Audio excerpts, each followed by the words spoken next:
ছোট্ট সোনামণিরা, এখন আমরা শিখব ব্যঞ্জন বর্ণ।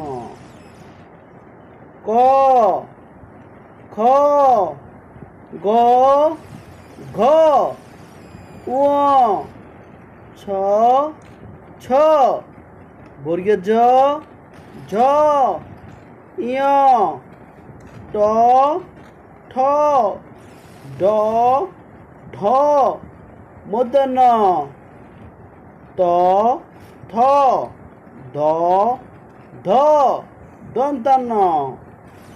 আমরা আবার বলছি ক, খ, গ, ঘ, ঙ, ছ, ছ, বর্গের জ, ঝ, ঞ, ট, ঠ, ড, ঢ, মূর্ধন্য ত, থ, দ, দ, দন্তান্ন।